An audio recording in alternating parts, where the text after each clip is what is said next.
Boa noite a todos e a todas. Oficialmente, essa é a oficina sobre assinaturas digitais do projeto de extensão de preservação da memória do curso de Direito da UFPB. Eu me chamo Pedro, eu sou coordenador do projeto e sou arquivista, né, do CCJ, para quem vai ver essa reunião depois. E nós vamos hoje tratar sobre assinaturas digitais. Então, eu preparei o seguinte roteiro para que nós possamos conversar. Vou pedir para quem não estiver falando desativar o microfone, porque está um barulho. Obrigado. Então, o que é que nós vamos conversar hoje? Primeiro, o que são assinaturas digitais? Segundo, quais as normas que regem a assinatura digital no Brasil, a legislação? Como assinar digitalmente um documento no Adobe PDF Reader, que é um programa que quase todo mundo tem em seu computador, embora ele não seja o único que faz isso, quase todos fazem, mas é só porque é um mais popular e é gratuito. Como assinar digitalmente com certificado digital público disponível do governo federal para qualquer cidadão e como assinar digitalmente com o CIPAC Módulo Protocolo da UFPB, para que quem é aluno ou é da comunidade conheça a ferramenta e para quem é servidor possa utilizar. E, na sequência, a gente segue aí com debate, dúvidas e sugestões e a gente vai interagindo, tá bom? Então, eu ia começar falando já sobre a legislação, mas eu acho importante, até para que vocês tenham uma real dimensão do que a gente está falando, a gente já vai começar fazendo uma coisa mais prática, para que fique mais perceptível sobre o que nós vamos falar.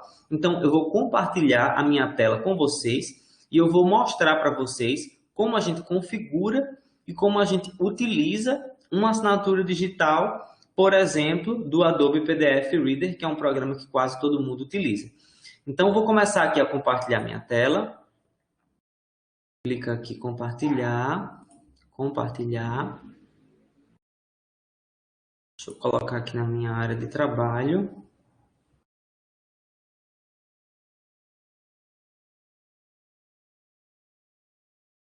Vocês já estão vendo aí a minha área de trabalho?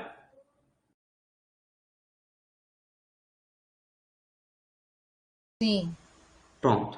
Está aparecendo então na minha área de trabalho um documento de PDF, que foi um documento gerado no sistema da UFPB, que já tem uma assinatura digital do sistema, que depois eu vou ensinar como é que faz, e eu vou aproveitar esse mesmo documento para ensiná-los a produzir e utilizar um certificado digital. Então, vejam como é super simples, tá? E aí depois a gente vai para os conceitos e para a legislação. Você vai vir aqui em ferramentas, depois você vem aqui em certificados, e aí você vai clicar em assinar digitalmente. Quando você clica em assinar digitalmente, ele vai dizer com o mouse, clique e arraste para desenhar a área na qual exibir a assinatura. Quando terminar de arrastar a área desejada, passará para a próxima etapa do processo. Então, vamos imaginar que eu precise assinar nesse espaço aqui, certo? Então, eu vou clicar aqui nessa área onde eu desejo assinar. Se for um formulário, você já vai ter uma área pré-delimitada. Quando eu clicar nisso, vejam que eu tenho aqui alguns certificados que já foram colocados nesse computador. No de vocês, caso vocês nunca tenham usado um certificado digital, vocês vão precisar criar este certificado digital. Então, como é que faz para criar um certificado digital gratuito no Adobe PDF Reader, tá? Eu recomendo, inclusive, que seja a versão mais atualizada. Você vai colocar lá no Google, por exemplo, quem não tem essa versão instalada, coloca lá Adobe Reader 10X, né, em algarismo romano. E aí você vai baixar a versão mais recente. Vamos criar aqui, ó, configurar nova ID digital. Quando você clica em configurar nova ID digital, ele vai te dar três opções. Usar um dispositivo de criação de assinatura, e aqui embaixo ele explica, configure um smart card ou token conectado ao computador. Essa é a opção para quem vai utilizar um certificado digital pago. E nós vamos falar sobre certificado digital pago, vamos falar sobre a infraestrutura tecnológica, jurídica e normativa que está por trás disso. Mas agora, nós vamos criar um certificado digital gratuito, que também tem validade jurídica para algumas ações específicas e que você pode criar no seu programa da sua casa aí e já usar para algumas finalidades. Uma outra opção é você usar uma ID digital de um arquivo. Importe uma ID digital já existente como um arquivo. O que seria essa ID digital existente como um arquivo? Seria um certificado digital que você já possui, por exemplo, que você já usa em outra máquina, ou que você usa no computador do escritório, da escola, da universidade, e que você está trazendo para esse computador. No nosso caso, nós vamos criar uma nova ID digital do zero, tá? Você clica aqui em criar nova ID digital, continuar. Na hora que você clica em continuar, você pode salvar um arquivo no computador ou você pode salvar num serviço específico da Microsoft. Eu vou colocar aqui em salvar no computador mesmo, que é o mais simples. Pronto. Nesse momento, você vai inserir o nome do assinante. Vou colocar aqui como exemplo José da Silva, tá? Só para a gente fazer aqui esse teste. Em se tratando de um contexto mais organizacional, você pode colocar, por exemplo, unidade organizacional. No meu caso aqui, eu vou fingir que José trabalha no gabinete do reitor. E aí, vou colocar aqui nome da organização UFPB. Aí vou colocar aqui o endereço dele, o e-mail, por exemplo, tá? josé.silva@reitoria.ufpb.br. Aqui você escolhe o país. Aqui você escolhe o algoritmo da chave. Quanto maior for o algoritmo, mais pesada ela será e mais segura ela será. E aqui você também pode escolher se é só para assinatura digital, se é para criptografia de dados, que é para quando você quer encriptar dados, que é tema para outra oficina, ou se você quer fazer as duas coisas com a mesma assinatura. Nesse caso, nós vamos querer só fazer uma assinatura digital simples. Clica em continuar e aqui você vai escolher uma senha para essa ID digital que você está criando. De maneira que uma vez que ela esteja criada, só você possa assinar documentos, porque todas as vezes que você for assinar um documento, vai ser solicitada essa senha para você. Então, vou escolher aqui uma senha para o José, que tem que ser repetida. Vou clicar aqui em salvar. Pronto. Percebam que aquela telinha inicial que nós criamos, que apareceu para a gente, ela já aparece aqui já com a ID digital nova do José, que nós acabamos de criar.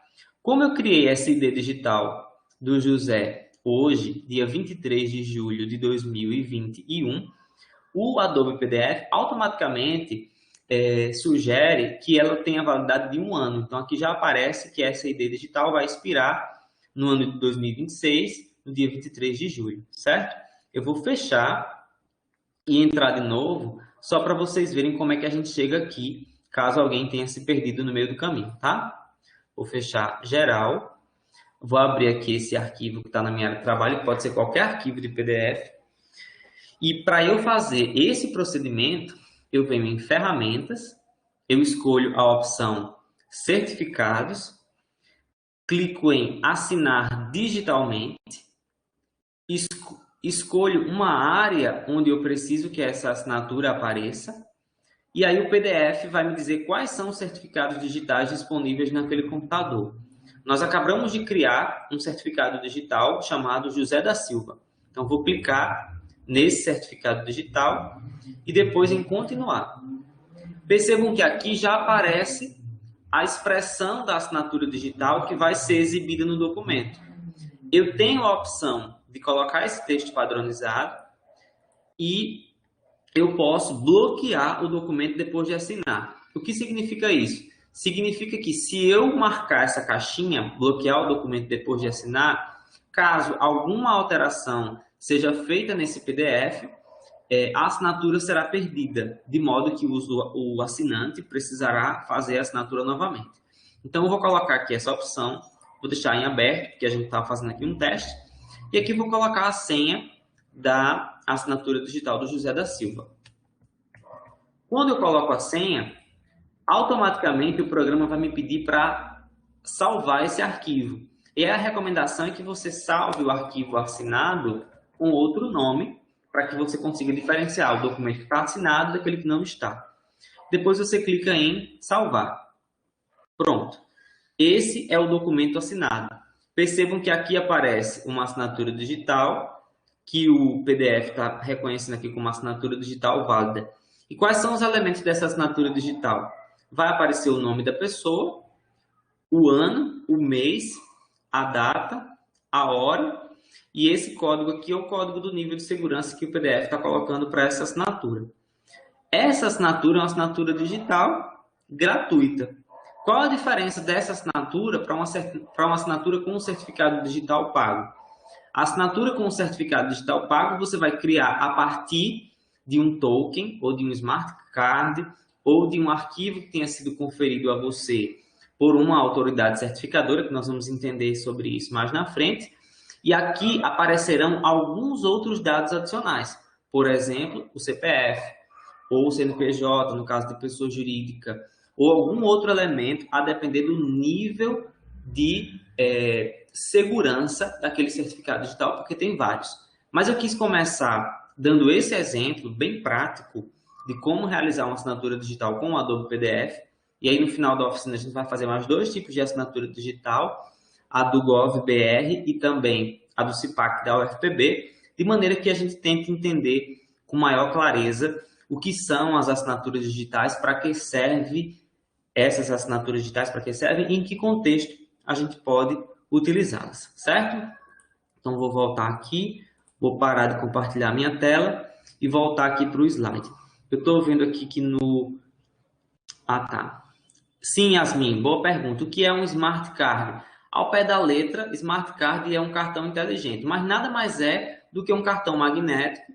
Alguns computadores têm leitor de cartão magnético e quem não tem o leitor, mas precisa usar uma assinatura digital, que é com esse Smart Card, compra um adaptador que tem uma entrada USB para conectar ali o cartãozinho. E aí, quando conecta o cartão, o computador reconhece que há ali um certificado digital e vai fazer a assinatura digital a partir daquele cartão.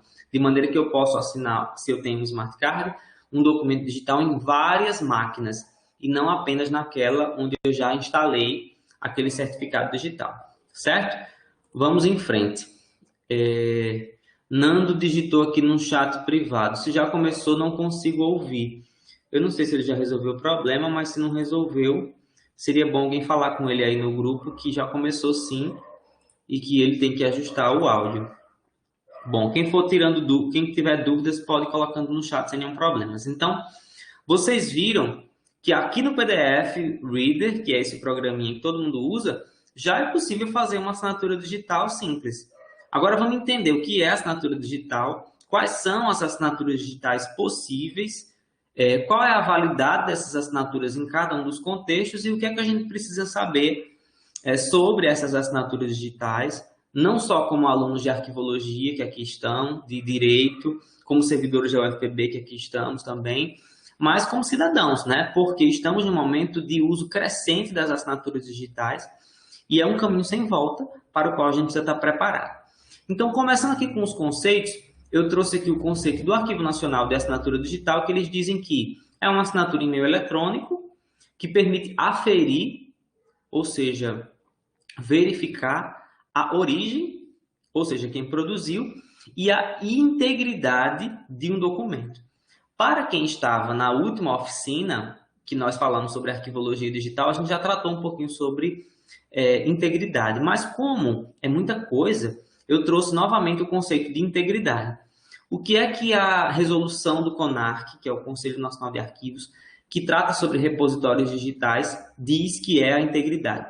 É o estado dos documentos que se encontram completos, não sofreram nenhum tipo de corrupção ou alteração não autorizada nem documentada. O que é que significa isso? Quando um documento é produzido, ele é composto de uma série de elementos. Ele será íntegro se todos aqueles elementos foram mantidos. Se não houve corrupção, e aqui não é a corrupção que a gente vê da política, é a corrupção de arquivos digitais, né? É a perda de elementos. Ou se não houve nenhuma alteração. E caso tenha havido alguma alteração que pode ocorrer, que essa alteração tenha sido documentada. porque alterações podem acontecer em documentos digitais, só que para que ele seja íntegro, é necessário que essas alterações sejam documentadas. Por exemplo, eu criei um documento que tem uma informação pessoal e classifiquei aquele documento como restrito.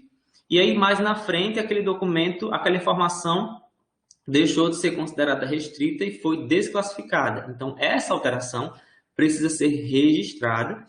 Quem desclassificou, por que desclassificou naquele sistema, para que o documento permaneça íntegro. Então, são alguns conceitos importantes de assinatura digital. E aí, nós vamos para a primeira norma que eu considero importante vocês conhecerem sobre assinatura digital, que é a medida provisória 2.200, que foi convertida em lei, que trata sobre uma sigla super importante na questão das assinaturas digitais, que é ICP Brasil. O que é ICP Brasil? ICP Brasil é a infraestrutura de chaves públicas brasileiras. O que significa essa infraestrutura brasileira de chaves públicas? É como se fosse um grande cartório digital, onde se registram todas as pessoas físicas e jurídicas que possuem certificados digitais. E o que são? Posso enviar, Josiane. E o que os slides? E o que são os certificados digitais? Certificados digitais são ferramentas, que pode ser um smart card, pode ser um token, pode ser um arquivo, com as quais nós vamos nos identificar no ambiente digital. Então, vamos em frente. O que é que a gente tem nessa medida provisória 2.200 que é importante saber? Essa medida provisória cria as chamadas AC, que são autoridades certificadoras. O que são autoridades certificadoras? São empresas públicas e privadas que têm o poder de conferir a alguém um certificado digital. Então, por exemplo, quem anda ali pela Epitácio Pessoa, aqui em João Pessoa, já deve ter visto algum banner, algum outdoor, às vezes até uma propaganda na parada de ônibus assim, faça seu certificado digital. Eu até ouvi na rádio essa semana, acho que na Mix, faça seu certificado digital pessoa física por R$ 119,90. Então tem várias empresas que fazem, CertSign, tem a CDL aqui em João Pessoa, também tem órgãos públicos que fazem, Receita Federal, CERP, várias. Então, o certificado digital é quando você vai até uma dessas autoridades certificadoras, você se apresenta, leva seu documento de identidade e você diz, eu quero esta ferramenta que permite que eu me identifique de forma autêntica no mundo digital. Então, essas ACs, autoridades certificadoras, são entidades credenciadas, como está aí, a emitir certificados digitais, vinculando pares de chaves criptográficas, ou seja, é um monte de número, né, que vai ser colocado dentro de um dispositivo, que, como a gente falou no início, pode ser um token. Um token, para quem nunca viu, é um pendrive, tá? Um pendrivezinho que você coloca no computador. Um smart card, um cartão magnético, ou pode ser dado em formato de arquivo para você em algum outro tipo de mídia removível, com um HD externo, ou até o envio por alguma plataforma digital diferente. Então, essas autoridades elas podem emitir, expedir, distribuir, revogar, gerenciar esses certificados, bem como pode colocar à disposição desses usuários as listas dos certificados que foram revogados e outras informações. Por que isso é importante, Pedro? Isso é muito importante, porque, por exemplo, se eu comprei um certificado digital em julho de 2021, que só tem validade, por exemplo, por um ano, e vai vencer em julho de 2022, e eu não vou renovar esse certificado digital, qualquer documento que tenha sido assinado por este certificado digital posteriormente àquela data de vencimento, ele não é válido. Por isso que as autoridades certificadoras precisam manter esses registros. E aí tem um parágrafo único que diz que essas chaves criptografadas, que nada mais é do que o certificado digital propriamente dito, só poderão ser gerados pelo próprio titular e serão de uso de exclusivo controle, uso e conhecimento, que é para dizer que a pessoa não pode dar para outra pessoa, enfim. Isso é o que estava na regra lá de 2001. E aí, o que é que vai acontecer? Nós tivemos 3 grandes mudanças na legislação de assinatura digital o ano passado, justamente por conta do aumento crescente da documentação no ambiente digital em virtude da pandemia. E este artigo especificamente foi modificado, e vocês vão entender por quê daqui a pouquinho. Então, dando sequência aqui, o que é que nós temos? Nós temos em 2015, quer dizer, 2001 foi a primeira lei relacionada a isso, né? A medida provisória 2.200. 15 anos depois, o governo federal obrigou todos os órgãos a só terem processos administrativos eletrônicos, através desse decreto 8.539. O que é que esse decreto vai dizer? Que, inclusive, ele também teve parte modificada pelas legislações recentes.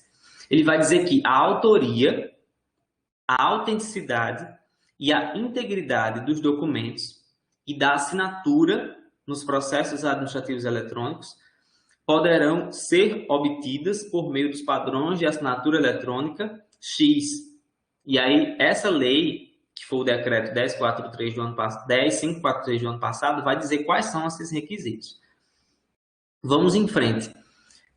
O ano passado, então, veio o primeiro decreto que trata sobre a assinatura eletrônica. O que é que diz nesse decreto? É o decreto 10.278 de 2020. Ele é um decreto que estabelece a técnica e os requisitos para a digitalização de documentos públicos ou privados, a fim de que documentos digitalizados produzam os mesmos efeitos legais dos documentos originais. Prestem bem atenção. Eu acho que nós já falamos aqui em outro momento sobre a diferença do que é um documento digitalizado para um documento nato digital. Se alguém não lembra ou não estava, um documento nato digital é um documento que foi produzido originariamente no computador, e um documento digitalizado é um documento que foi produzido em papel, por exemplo, e depois foi convertido para o meio digital através do escaneamento. Então, este decreto especificamente trata sobre a assinatura digital para documentos digitalizados. Então, vejam o que é que ele vai dizer. Ele vai dizer que, dentro dos requisitos para a digitalização de documentos que envolvam entidades públicas, para que este documento se equipare a um documento físico para os seus efeitos legais e para que haja uma comprovação de qualquer ato entre pessoas de direito público, esse documento deve, dentre outros fatores, ser assinado digitalmente com certificação digital no padrão da Infraestrutura de Chaves Públicas Brasileiras, ICP Brasil, de modo a garantir a autoria da digitalização e a integridade do documento e de seus metadados. Ou seja, vamos dar um exemplo claro. Eu sou um servidor da UFPB, que é um ente público. Se alguém chega para mim hoje e diz, eu tenho aqui um documento digitalizado e eu quero que você aceite, de acordo com esse decreto, eu só posso aceitar este documento se ele tiver sido assinado com um certificado digital ICP Brasil. Quaisquer outras formas de digitalização que não seja a assinatura digital com certificado ICP Brasil não tem validade jurídica na relação com entes públicos. Isso é a primeira coisa importante para vocês saberem. Então, recapitulando, todo documento digitalizado só terá validade perante um ente público se este documento tiver sido assinado com um certificado digital ICP Brasil. Mas, Pedro, o que é que significa isso? Eu não estou conseguindo entender. Eu vou explicar. No mundo analógico, quando alguém chegava com uma cópia para um ente público, o que é que o servidor público fazia? O servidor público pegava um carimbão com o nome confere com o original, olhava o original e olhava a cópia e colocava lá o carimbo. Confere com o original. Nesse contexto aí, o certificado digital ICP Brasil em um documento digitalizado é o equivalente a um carimbo de confere com o original. Por quê? Porque o documento digitalizado é uma cópia. E essa assinatura digital ICP Brasil num documento digitalizado não é uma assinatura de autoria, é uma assinatura de autenticação. E qual a diferença de autoria para autenticação? Autoria é quando eu me responsabilizo porque eu sou o dono daquele documento, o responsável pelo conteúdo que ali está. E a autenticação é quando eu só digo, ó, eu olhei o original e o original confere com isso aqui, se é verdade, se é fidedigno, aí são outras questões. É muito importante isso, tá? Vamos em frente. Além desse decreto da digitalização, nós tivemos uma lei específica, e isso é a primeira vez que acontece no Brasil, sobre assinatura digital. É a Lei 14.063 de 2020, que dispõe sobre o uso de assinaturas eletrônicas em interações com entes públicos, em atos de pessoas jurídicas e em questões de saúde, porque está tendo tudo no mundo digital, como vocês estão vendo. E essa lei ela vai alterar várias outras, inclusive a medida provisória 2.200, que tratava sobre a infraestrutura, que trata sobre a infraestrutura de chaves públicas brasileiras. Então vejam o que é que eu trouxe de interessante dessa lei. Ela vai dizer o conceito de assinatura eletrônica e ela já traz algumas novidades. Então ela diz que a autenticação é o processo eletrônico que permite a identificação eletrônica de uma pessoa natural ou jurídica. Então, para além do conceito de autenticação que eu falei anteriormente, no âmbito desta lei que trata das assinaturas digitais, surge o conceito de autenticação como um processo para identificar se alguém é alguém mesmo. Primeiro ponto. Segundo ponto, ele vai dizer o que é, o legislador, assinatura eletrônica. Dados em formato eletrônico que se ligam ou estão logicamente associados a outros dados em formato eletrônico e que são utilizados pelo signatário, que é a pessoa que assina, para assinar, observados os níveis de assinaturas apropriados previstos nesta lei. E aí nós vamos aprender quais são as diferenças de cada uma das assinaturas e de suas aplicações.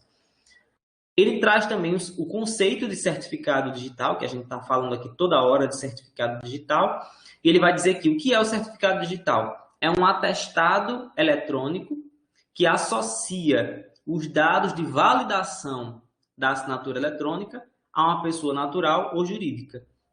Então, por exemplo, naquele caso lá do José, se aquele certificado fosse um certificado digital pago, quando eu clicasse naquela assinatura, ele me levaria para um site da autoridade certificadora que me diria se de fato aquela assinatura pertence a José e se José de fato tem um certificado digital válido naquela data que aquele documento foi assinado. Então, isso é a certificação digital. E a lei traz o conceito da certificação digital ICP Brasil, que é certificado digital emitido por uma autoridade certificadora credenciada na infraestrutura de chaves públicas brasileiras ICP Brasil. Então, esse contexto de assinatura digital está imbricado, está intimamente relacionado aos certificados digitais e à infraestrutura brasileira de chaves públicas. Não há como falar num sem falar nos outros e é preciso que vocês compreendam a diferença entre eles, as relações entre eles e quando a gente precisa de um e do outro. Seguindo,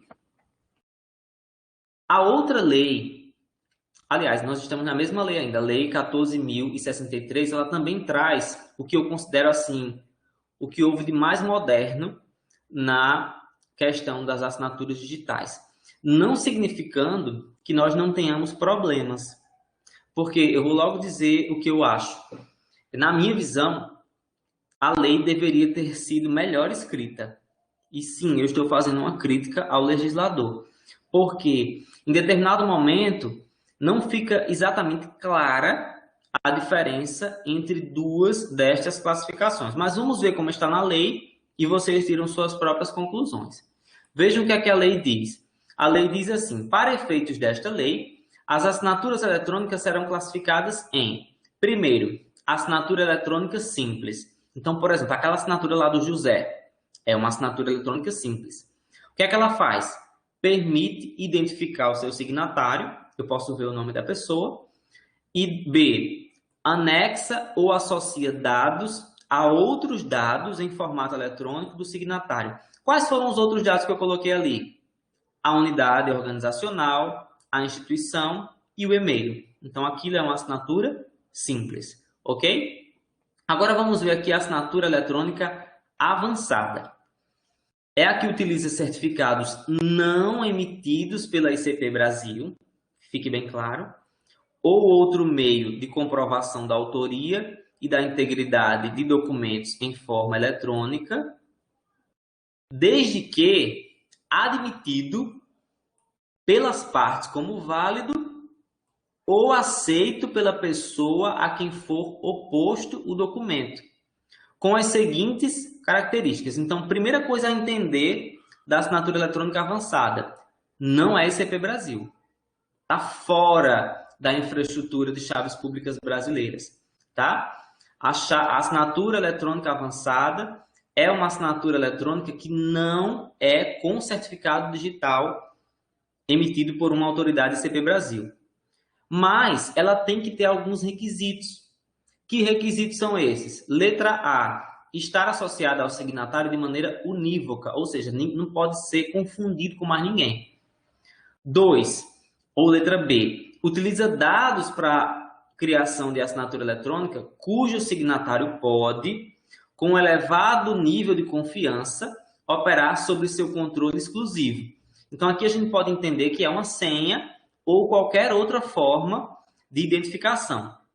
C, está relacionada aos dados a ela associados de tal modo que qualquer modificação posterior é detectável. Então, a assinatura eletrônica avançada não é ICP Brasil, tem que ser associada ao signatário de maneira unívoca, tem que ter dados para a criação dessa assinatura que deem ao usuário que é proprietário dela o controle exclusivo, como, por exemplo, uma senha, mas não só isso, pode ser outras coisas.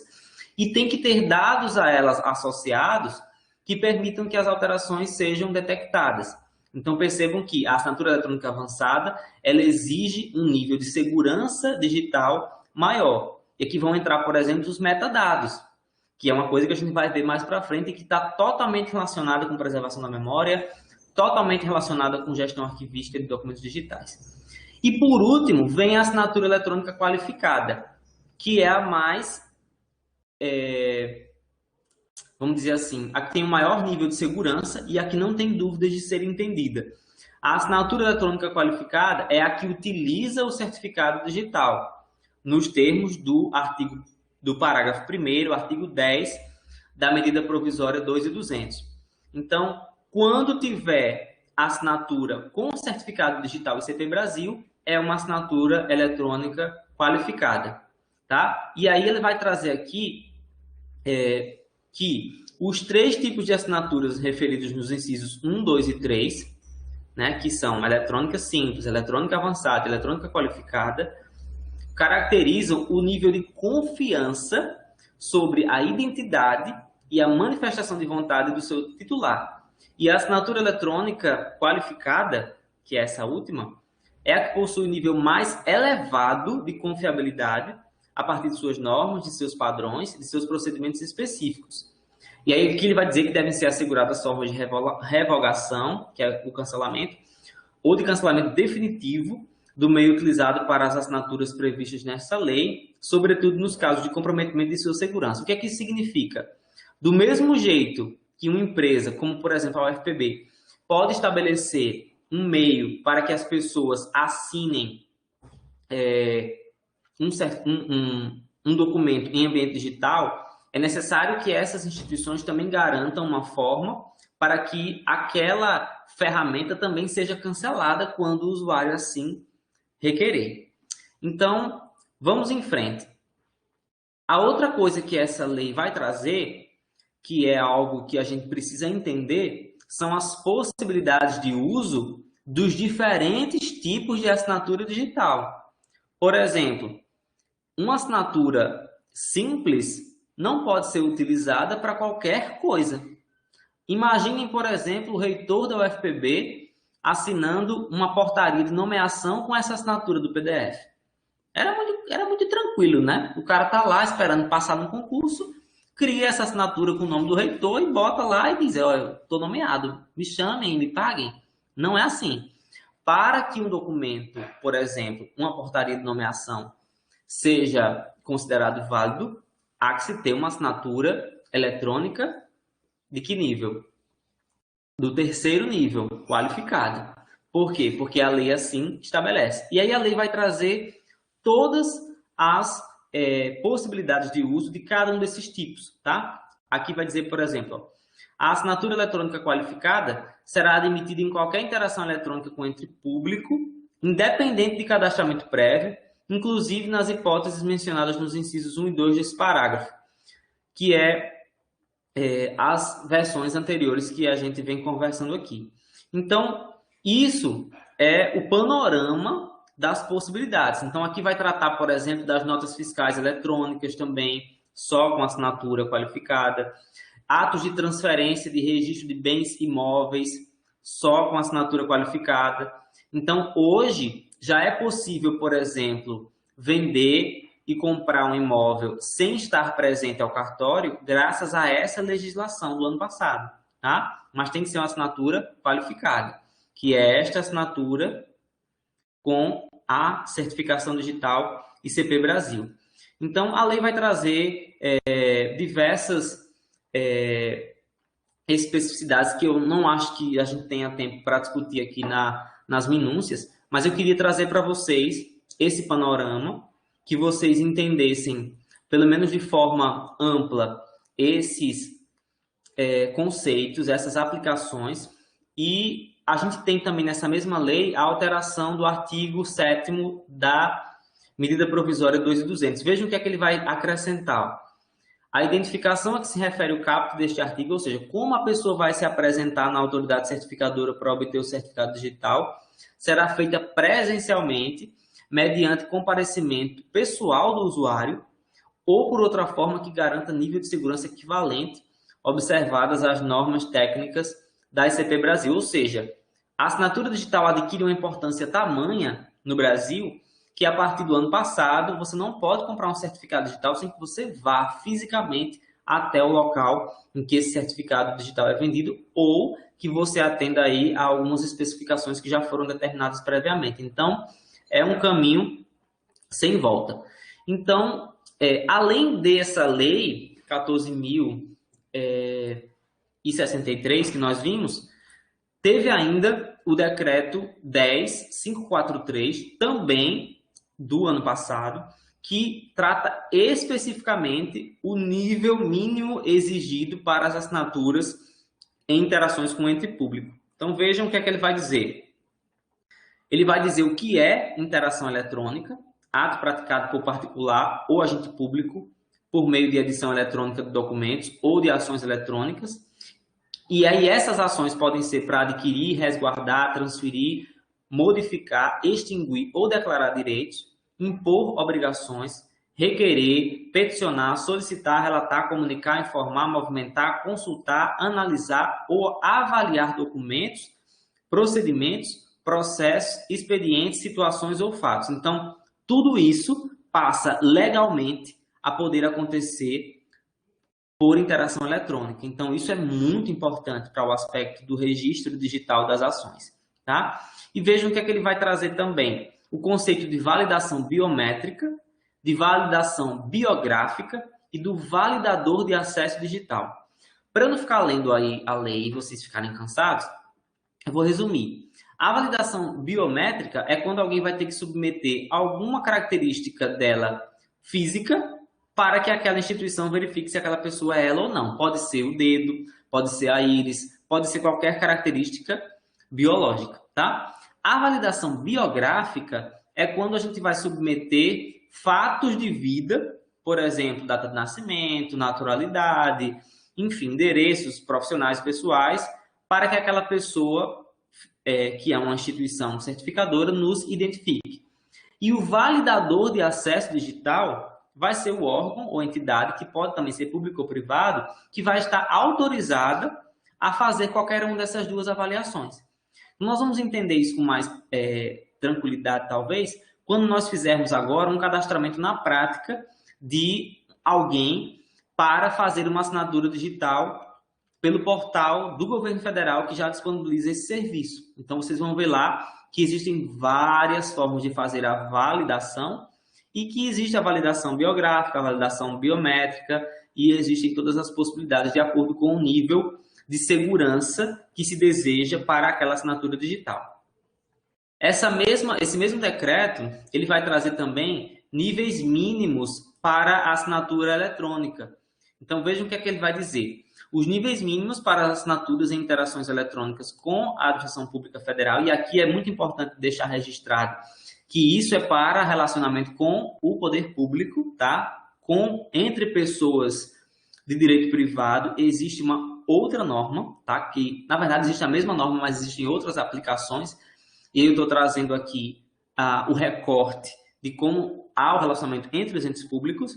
Então, vejam só, para assinaturas simples, ou no caso da assinatura simples, o que é que a gente pode fazer? Agendamento, atendimento, licença para a prática de ato ou exercício de atividade, autenticação, solicitação de acesso a sites que têm informações de interesse particular, envio de documentos, participação em pesquisa e requerimento de benefícios assistenciais, trabalhistas ou previdenciários. Isso se pode fazer com assinatura simples. Vamos dar um exemplo? A prima da minha esposa ficou grávida e pediu para eu ajudá-la a fazer o requerimento do auxílio maternidade no meu INSS.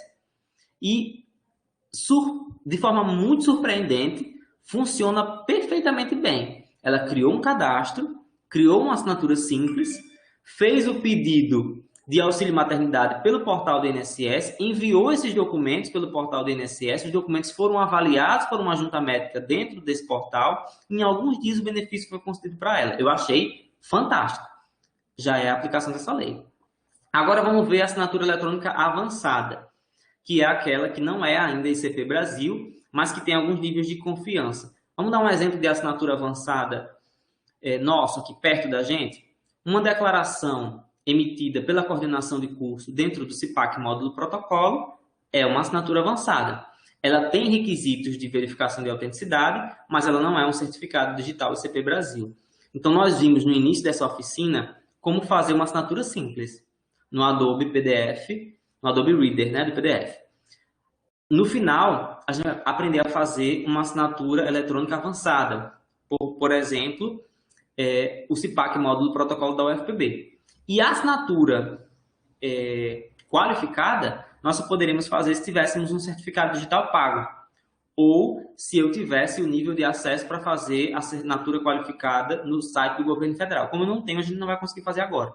Mas nada impede que em algum outro momento a gente chame alguém com um certificado digital, que eu sei que tem algumas pessoas aqui que tem, e a gente pode fazer o teste para vocês verem. Mas não é nada diferente daquela assinatura simples, é realmente só o arquivo. Mas voltando.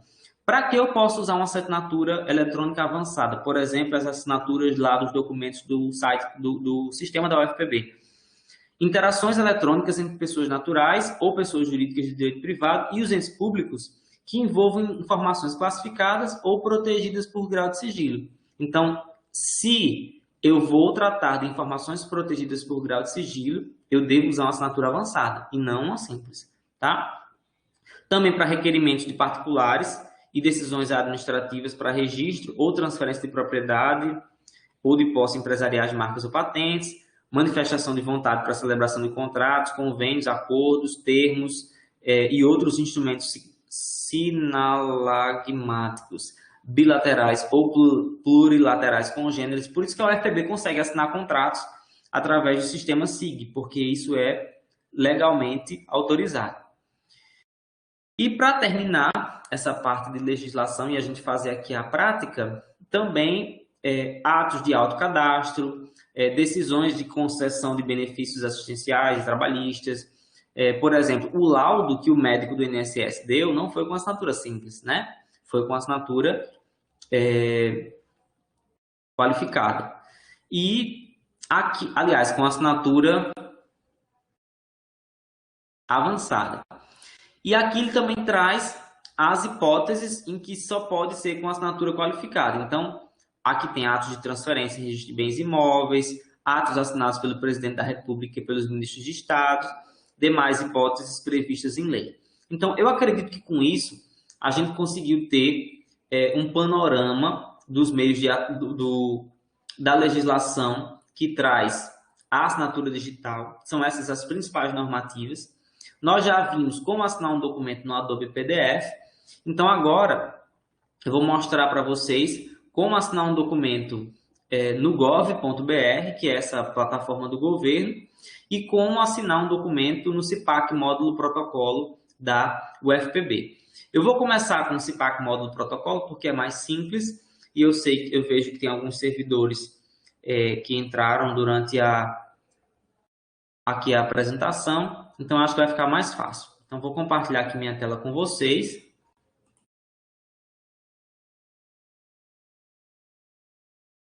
Pronto, vocês já estão vendo aí meu navegador com o Google. Me digam se sim. Alguém me diz aí no áudio, porque eu não estou conseguindo ver vocês. Sim. Pronto, então eu vou entrar aqui no CIPAC da UFPB. Lembrando que o CIPAC existe uma área pública onde vocês podem acessar os documentos, mas para produzir o documento é privado para os servidores. Então, vou entrar aqui no CIPAC, no módulo protocolo, que é o módulo de produção de documentos. Vou clicar aqui em mesa virtual. Depois eu vou clicar aqui em documentos, cadastrar documento. E aqui eu vou fazer aqui um teste com vocês com um ofício, tá? Eu realmente preciso mandar um ofício para alguém, então já vou fazer aqui na prática.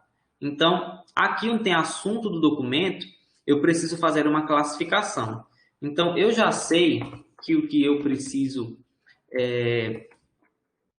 perguntar diz respeito a esse código, informação sobre o órgão. Então, eu vou colocar aqui esse código. A natureza desse documento aqui é ostensivo, porque todo mundo pode ver. Então, isso aqui já é uma aplicação do que está na lei. Como se trata de um documento, se, por exemplo, tem informação sensível, eu só poderia usar uma assinatura que fosse desse nível. Aqui eu vou colocar o documento, tipo de documento detalhado. Então, eu vou colocar assim, por exemplo, direção do CCJ solicita parecer sobre participação de professores em comissões de PAD. Para quem não sabe o que é PAD, é processo administrativo disciplinar. Aqui a gente vai mandar uma pergunta para a Procuradoria Jurídica da UFPB sobre uma situação específica. Então, vou clicar aqui em escrever documento. Eu já deixei aqui o texto do documento escrito para que a gente ganhasse tempo. Então, vou colocar aqui o teor do ofício aqui. Vou só formatar aqui justificado. Vou colocar um número 1 aqui, que é assim que diz que é para ser no manual de redação. E aqui eu escolho adicionar assinante. Então, vou clicar em adicionar minha assinatura, assinar. Aqui eu posso escolher se eu vou assinar com o cargo de arquivista ou com a função de assessor. Eu vou assinar com a função de assessor, porque é um documento que eu estou fazendo nessa atribuição. Pronto, já coloquei aqui todas as informações. Agora eu clico aqui em continuar. Aqui eu posso colocar um interessado, servidor, aluno, credor, unidade. Eu vou colocar a unidade que é a dona desse documento, que é a direção de centro do CCJ. E vou clicar aqui em continuar. Aqui eu coloco a unidade de destino. Nesse caso, seria a Procuradoria Jurídica. Mas como eu vou formalizar um processo, eu vou colocar para a própria direção por enquanto, e depois eu coloco lá para a Procuradoria. Aqui eu vou clicar em pré-visualizar documento. Então, perceba que eu tenho aqui o documento manifestado, e aqui já vai constar assinado digitalmente no dia 23/7/2021, às 18 horas e 56 minutos. Aí tem meu nome, tem meu carro e tem a matrícula. O que é que vai acontecer além disso? Quando eu finalizar esse documento, confirmar.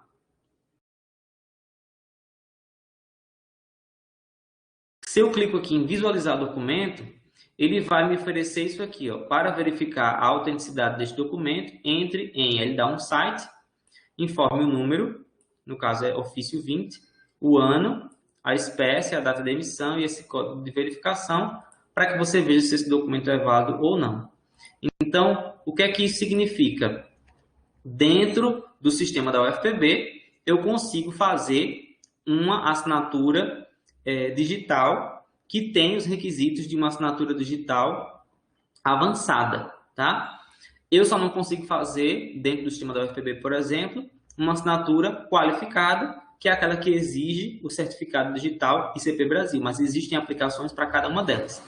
Então, a gente já viu hoje a assinatura simples, já vimos hoje a assinatura avançada, fica faltando só a assinatura qualificada. Então, eu vou mostrar para vocês, vou compartilhar aqui a tela de novo, e vou mostrar para vocês como fazer o cadastro para realizar a assinatura no site do governo federal. Me digam aí se vocês já estiverem vendo minha tela, por favor. Sim. Pronto, então vejam só. Vocês vão colocar no Google, por exemplo, assinatura digital gov.br. Tá vendo aí?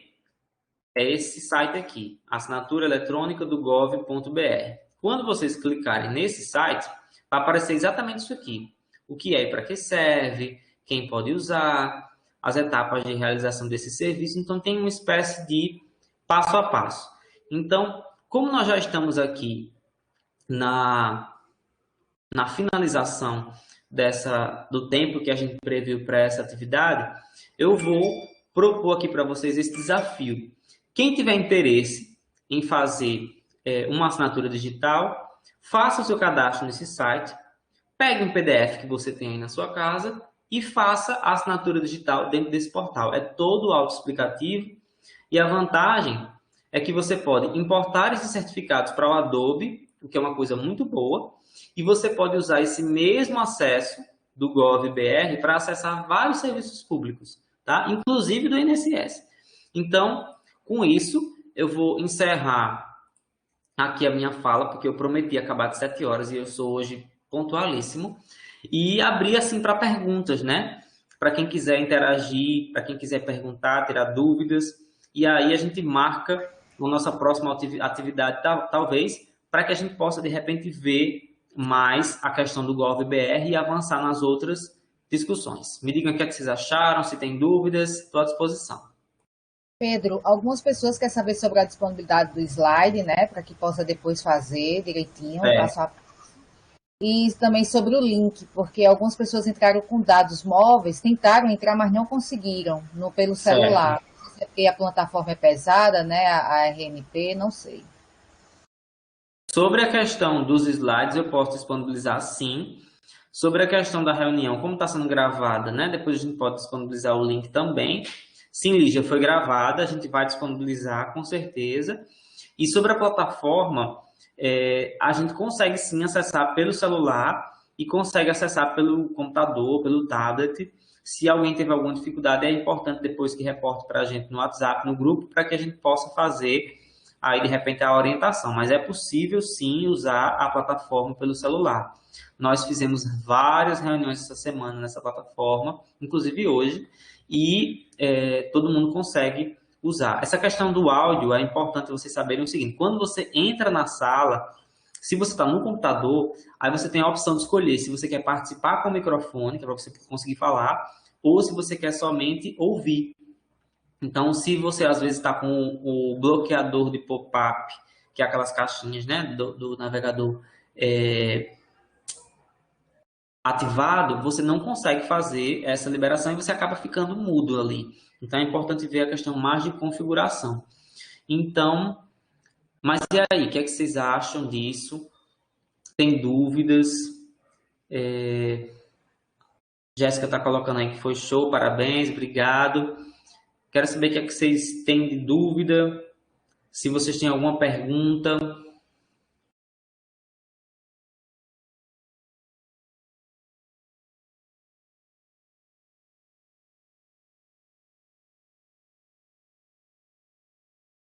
Pronto. Então, pessoal, como eu estou vendo que ninguém tem dúvida hoje, a gente vai... quem já possui carteira de trabalho digital, possui uma assinatura digital? Boa pergunta, Nando, eu não sei. Eu acredito que uma coisa não tem a ver diretamente com a outra, mas também não significa que não possa ser que você tenha. Então, eu vou pesquisar para na próxima aula a gente poder falar sobre isso. Então, eu já quero deixar combinado com vocês o seguinte, ó. Nós não teremos atividade remota na próxima sexta-feira, dia 30, mas nós já vamos deixar marcado para sexta-feira, dia 6 de agosto, ok? A gente vai no grupo divulgar direitinho qual vai ser o tema. De repente, a gente já pode falar sobre a continuidade e testar, de repente, esse .gov.br junto com vocês, porque eu já testei, eu já usei. E a gente pode também falar da continuidade aos objetivos do projeto. eu queria pedir a vocês que são do projeto e que estão no grupo do WhatsApp, que baseado nos nossos objetivos, caso tenha algum tema que vocês acreditem que deva ser priorizado nesse momento das capacitações online, que vocês coloquem lá para a gente ponderar e colocar no planejamento que eu e a Aline estamos fazendo das ações de capacitação até o final do ano, tá bom? Então, pessoal, um abraço a todos, fiquem com Deus, bom final de semana, e é isso. Não é isso, Aline? É isso mesmo. Eu fiquei aqui no meio dos bastidores, mas quando disponibilizar os slides e a gravação, eu vou testar todos eles bem direitinho. Eu creio que todos do grupo também vão fazer isso, né? Ok. Então vamos em frente. Tchau, tchau e bom final de semana para todos. Tchau, bom final de semana.